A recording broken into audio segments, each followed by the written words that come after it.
Hello বন্ধুরা, সবাইকে আমাদের চ্যানেলে স্বাগত। তো এই ভিডিওতে আমি রিভিউ করবো মুফাসা দ্য লায়ন কিং মুভিটি নিয়ে। চলুন সময় নষ্ট করে ভিডিওটি শুরু করা যাক।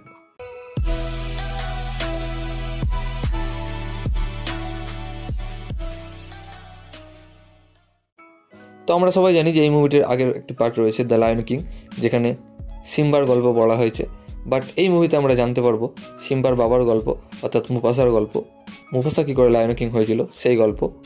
তো ডিজনির এর আগে 2D অ্যানিমেটেড সিনেমা রয়েছে, সেখান থেকেই ডিজনি এখন সিনেমাগুলোকে লাইভ অ্যাকশন করে এবং পয়সা ইনকাম করা তার একটা নতুন সোর্স পেয়ে গেছে সে, যেটা খুবই বাজে ব্যাপার।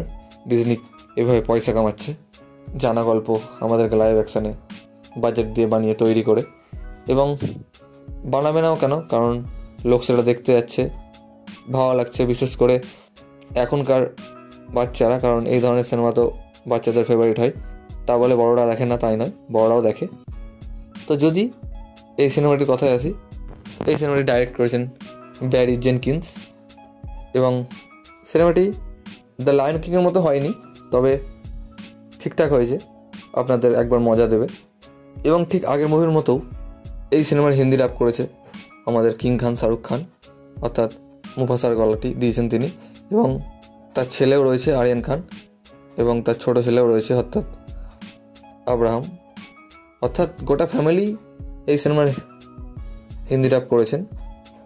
তো যাই হোক, শাহরুখ খানের গলা তো আমাদের সবারই পছন্দ, এবং শাহরুখ খান এইরকম না যে এই সিনেমায় হিন্দি ডাব করেছে।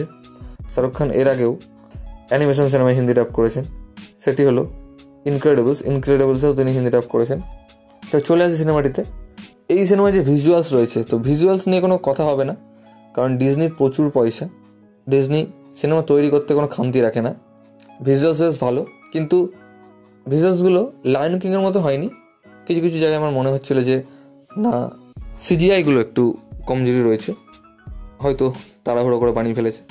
যাই হোক, এই সিনেমাতে আমরা দেখতে পেয়েছি সিম্বার বাবা অর্থাৎ মুফাসা কী করে লায়ন কিং হচ্ছে, এবং দ্য লায়ন কিংয়ের ভিলেন অর্থাৎ স্কার, তারও ছোটোবেলার গল্প দেখতে পাবো মুফাসা দ্য লায়ন কিং মুভিটিতে।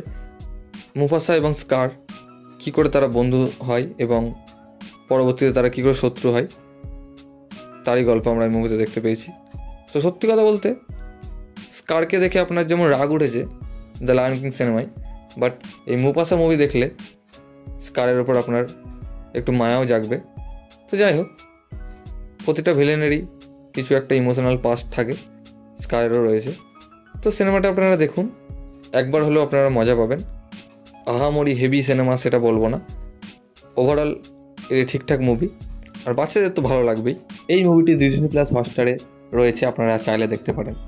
তো এই মুভি রয়ে গাইস, ভিডিওটি ভালো লাগলে অবশ্যই ভিডিওকে লাইক কমেন্ট শেয়ার, আমার চ্যানেলটিকে সাবস্ক্রাইব করুন, এবং আমাকে ইনস্টাগ্রামে ফলো করতে পারেন, লিঙ্ক আমি ডেসক্রিপশনে দিয়ে দেবো। ধন্যবাদ।